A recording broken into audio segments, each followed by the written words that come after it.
야, 더 이상 못 해먹겠다. 칼퇴를 하면은 자기 커리어가 고착이 되고 계속 그것만 시키는 거예요. 그 라인이 그냥 사라지면.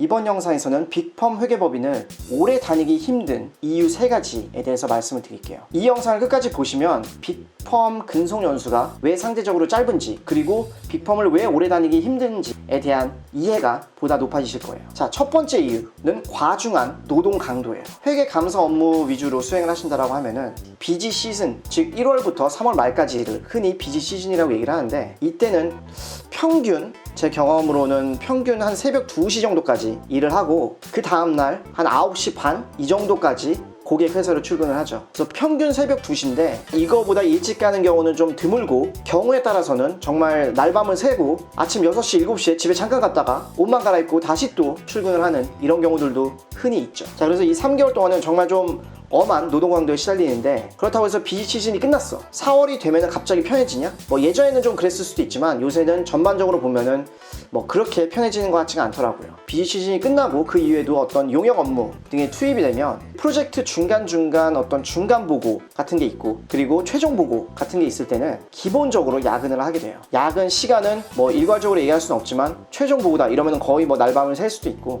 중간 보고라든지 어떻게 보면은 보고라는 게 직장인들한테는 시험과도 같은 거기 때문에 이때는 기본적으로 다 같이 야근을 하게 되죠. 시간은 일단 일이 어느 정도 끝날 때까지 하거나 아니면 더 이상 힘에 붙여서 못할 때까지, 새벽 뭐 한 3시가 넘어갔더니 더 이상 못 해먹겠다, 그냥 이쯤에서 마무리하자, 뭐 이렇게 해서 집에 갈 수도 있고, 아니면 뭐 적당히 하다가 저녁 10시쯤에 집에 가자, 뭐 이런 경우도 있을 수 있고. 근데 대개 보면은 몸이 지쳐서 이제 업무도 같이 끝나게 되는 이런 경우가 많은 것 같아요. 아니면 비시즌 이후에 어떤 프로젝트, 용역 같은 프로젝트에 어사인이 돼가지고 나름 이제 몇 달짜리 프로젝트인데, 프로젝트 성격마다 다 다르지만 매일매일 야근을 기본으로 하는 그런 프로젝트들도 있죠. 예를 들면 매일 저녁 10시까지 기본적으로 필드에 있어야 되는, 업무 현장에 있으면서 일이 있든 없든 간에 최소 저녁 10시까지는 있어라 라고 하는 경우도 꽤 있죠. 특히 용역 업무 같은 경우에는 기업체로부터 발주를 받아가지고 기업체를 위해서 일을 하는 거기 때문에 항상 칼퇴를 하면은 기업체에서 안 좋게 보죠. 그래서 어느 정도 좀 기본 야근 루틴이 있는 경우도 많다는 거. 예를 들면 일주일에 3번, 최소 3번은 아니면 4번은 10시까지 있고, 뭐 금요일이라든지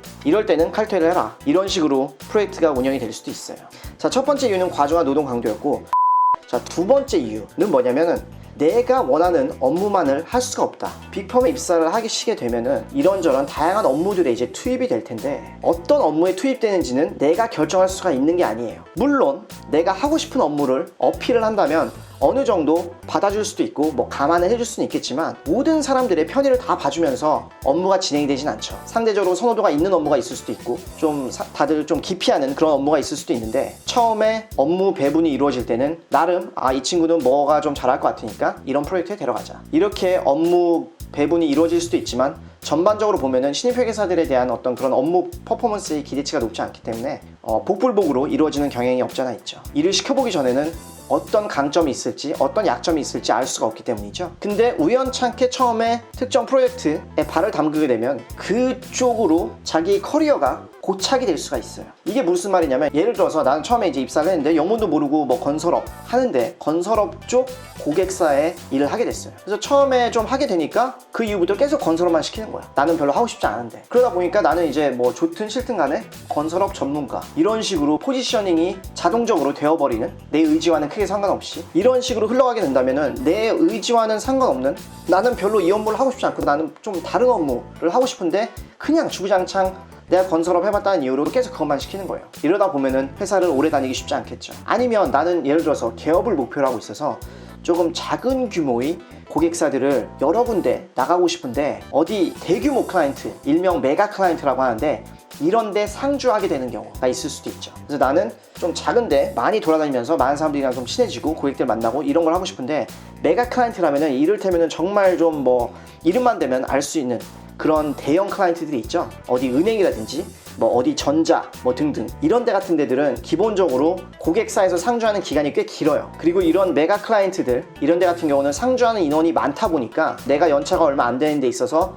내가 할 수 있는 역할이 그렇게 크지가 않다는 거. 그래서 이런 메가 클라이언트 위주로 일을 하게 되면은 연차에 비해서 내가 배우는 게 좀 적을 수는 있죠. 몸은 좀 편할지언정. 아니면 반대로 나는 메가 클라이언트 위주로 해가지고 뭐 좀 서울에서 출퇴근이 좀 안정적인 그런 라이프를 살고 싶은데 계속해서 나한테 막 좀 자잘한 그런 좀 소규모 사이즈의 용역이나 감사 위주로 시키고 그러다 보니까 지방 출장도 많이 가야 되고 이런 식으로 업무 배분을 받았다면 내가 원하던 내가 목표로 하는 그런 커리어 빌드 오더가 아니기 때문에 아무래도 오래 다니기 힘들겠죠.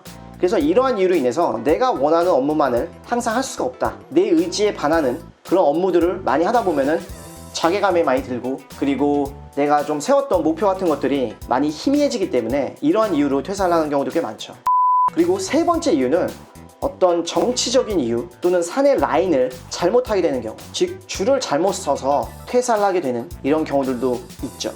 이 경우에는 내 탓이 아닌 경우가 대부분이에요. 줄을 그냥 잘못 섰을 뿐이니까. 회계법인 빅4 같은 데서는 이제 매년 어떤 조직 개편 같은 게 이루어지는데 나랑 좀 같이 많이 일하던 위에 상무님, 본부장님이 갑자기 퇴사를 하게 돼서 본부 자체가 붕 뜨게 되는 이런 경우가 생길 수 있어요. 이런 경우에 내가 꼭 퇴사를 해야 되는 건 아니지만 본의 아니게 어디 다른 본부나 다른 팀에 이제 흡수합병 이렇게 돼가지고 소위 속된 말로 낙동강 오리알 신세가 될 수 있는 거죠.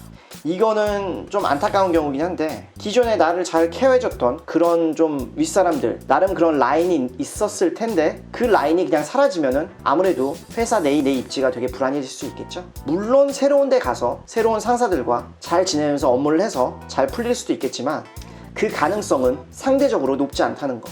그래서 세 번째 이유 같은 경우는 조금 어쩔 수 없는 상황인데 이런 경우는 좀 스스로 컨트롤하기가 어려운 상황이죠. 세 번째 이유 같은 경우에는 이런 식으로 조금 어디 흡수합병 돼가지고 업무를 하게 되는 경우에는 새로운 본부에 가서 나는 좀 새로운 사람이다 보니까 어느 뭐 텃세에 시달릴 수도 있고 상대적으로 좀 깊이 되는 그런 업무에 투입이 될 수도 있고 그리고 회사를 오래 다니기 위한 어떤 절대적인 조건 위에서 나를 챙겨줘야 되고 나를 좀 이뻐해주고 나를 지지해줄 수 있는 그런 기반이 있어야 되는데 이런 사람이 새로 생길 가능성이 아무래도 좀 떨어지겠죠. 그래서 결과적으로는 퇴사를 하게 되는 이런 식으로 이어질 거예요. 자, 그래서 이번 내용 요약하자면 빅펌을 오래 다니기 힘든 이유 세 가지. 첫 번째, 과중한 노동 강도. 두 번째, 내가 원하는 업무만을 할 수가 없다. 그리고 세 번째 이유 같은 경우는 정치나 사내 라인을 본의 아니게 잘못 타서 퇴사를 하게 되는 경우가 있을 수 있겠죠. 그래서 이번 시간에는 크게 빅펌을 오래 다니기 힘든 이유 세 가지에 대해서 알아봤는데요. 보다 궁금한 점 있으시면 댓글로 문의해 주시면 되겠고 이번 내용이 유익했으면 좋아요 꼭 좀 부탁드리고 다음 영상에서 또 재밌고 유익한 내용으로 찾아뵙도록 할게요.